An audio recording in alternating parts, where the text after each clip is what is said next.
की एंडिंग वाला सीन भी चेंज करके जस्टिस लीग को जस्टिस गैंग से रिप्लेस कर दिया। तो क्या इसका मतलब Superman and super girl officially justice gang का पार्ट हैं? एपिसोड 1। क्रिस एके पीसमेकर पीसफुली अपने लेट डैड ऑगी के घर में सो रहा था, जिसे इसी ने पिछले सीजन हेडशॉट देकर मार दिया था। ईगली बार बार पोक करके क्रिस को जगाने की कोशिश कर रहा था क्योंकि उसे बाहर जाकर उड़ने का मन कर रहा है। बाहर जबरदस्त ठंड का माहौल होने की वजह से ये ईगली को ऑगी के क्वांटम अनफोल्डिंग रूम में ले गया। ये एक्स्ट्रा डायमेंशनल पॉकेट यूनिवर्स एक तरह से इन्फिनिट स्टोरेज रूम की तरह है, जिसे अपेरेंटली पहले ऑगी और अब क्रिस के साथ साथ और भी इंटर डायमेंशनल स्पीसीज यूज करते हैं। रूम का दरवाजा खुलते ही ईगली अपने पंख फैलाने चला गया। उसी वक्त एक और एलियन यहाँ कुछ डंप करने आया था। क्रिस ने उसे देखकर ग्रीट किया, बट वो एलियन इसे बिना कोई भाव दिए वापस अपने डायमेंशन में चला गया।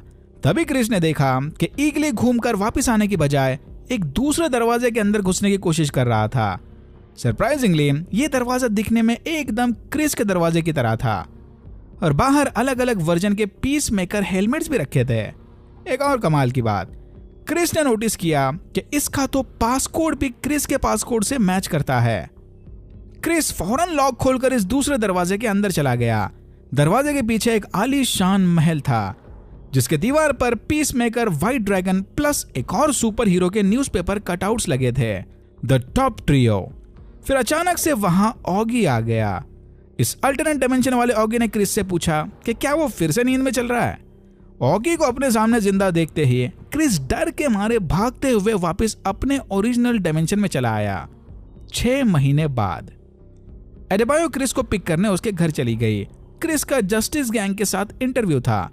पिछले सीजन में प्रोजेक्ट बटरफ्लाई से दुनिया को बचाने के बाद क्रिस को भी लगता है कि अब उसे भी एक सुपर हीरो टीम ज्वाइन कर लेनी चाहिए। यहीं हमें पता चला कि एडेबायो की मैरिज लाइफ भी कुछ खास नहीं चली। मीडिया के सामने खुलेआम टास्क फोर्स एक्स और प्रोजेक्ट बटरफ्लाई पर बात करने की वजह से इसकी पर्सनल और प्रोफेशनल लाइफ की बैंड बज चुकी है। इंटरव्यू लोकेशन पर पहुंचते ही क्रिस ने देखा कि justice gang already white rabbit को रिजेक्ट कर चुके हैं। अंदर मैक्सवेल लॉर्ड, हॉक गर्ल और ग्रीन लैंटर्न ग्लास के पीछे बैठे नेक्स्ट कैंडिडेट का वेट कर रहे थे। इनके रिएक्शन से यह साफ जाहिर हो रहा था कि इन्हें क्रिस का इंटरव्यू लेने में कोई इंटरेस्ट नहीं था। क्रिस बेचारा सामने बैठा अपने चाइल्डहुड ट्रॉमा की बात कर रहा था और ये लोग उसे पूरी तरह से इग्नोर करके पॉपकॉर्न और कच्चे बादाम को डिस्कस कर रहे थे। इन्हें नहीं पता था कि फॉल्टी एवे सिस्टम की वजह से क्रिस को इनकी सारी बातें सुनाई दे रही थी। ग्रीन लैंटर्न ने जानबूझ के लॉर्ड के माइक के साथ छेड़खानी की थी, जस्ट फॉर फन। फिर जस्टिस गैंग के रिक्रूटमेंट प्रोसेस से डिसअपॉइंट होकर क्रिस भी गुस्से से बाहर चला गया। दूसरी तरफ हार्डकोर का भी काफी हार्ड टाइम चला था। टॉक्सिक मैस्कुलिनिटी होने की वजह से अनफॉर्चुनेटली हार्डकोर किसी भी गवर्नमेंट एजेंसी में काम नहीं कर सकती। ये समझ गई कि ये सब अमेंडा वॉलर का किया धरा होगा।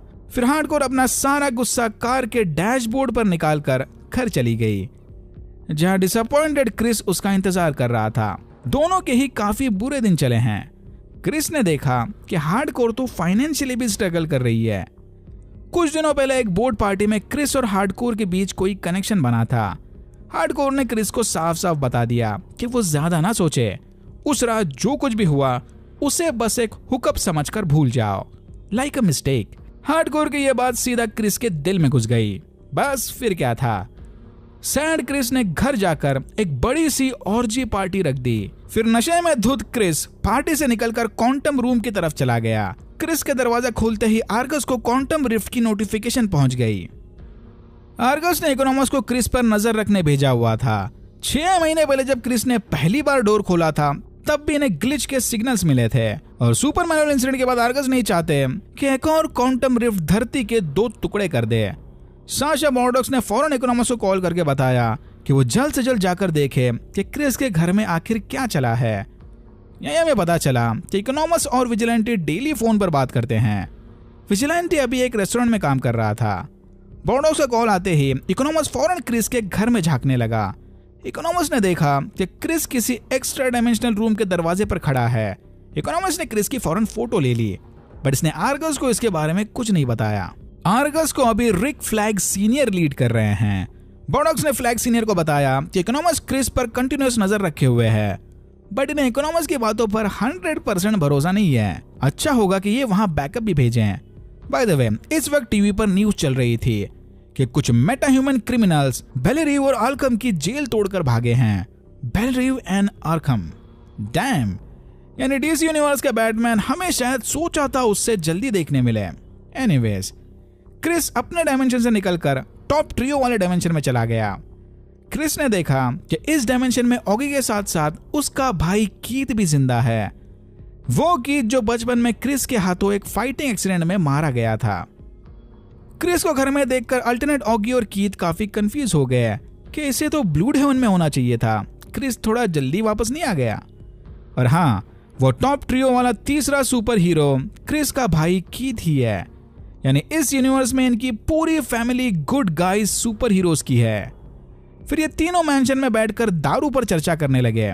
क्रिस ये सब देखकर काफी इमोशनल हो गया। क्रिस ने ऐसा कुछ अपनी पूरी लाइफ में कभी एक्सपीरियंस नहीं किया था, और एटलीस्ट अब तक तो देखकर ऐसा ही लग रहा है कि इस यूनिवर्स का ऑगी भी काफी भला मानुस है। दूसरी तरफ हार्डकोर अपना गुस्सा निकालने एक बार में चली गई। ये अच्छे से जानती थी कि कोई ना कोई तो वहां उसके मुंह लगने जरूर आएगा, और बिल्कुल ऐसा ही हुआ। फिर हार्डकोर बिना कोई टाइम वेस्ट किए उनको कूटने लग गई। ऑब्वियसली ये बॉलीवुड नहीं है, तो एक बार मारने के बाद गुंडे पड़े नहीं रहते, वो उठकर वापिस आते हैं, और बारी बारी से नहीं, एक साथ गैंग बना के। ये भी उठकर आए और मिलकर हार्डकोर का कचूमर निकाल दिया। हार्डकोर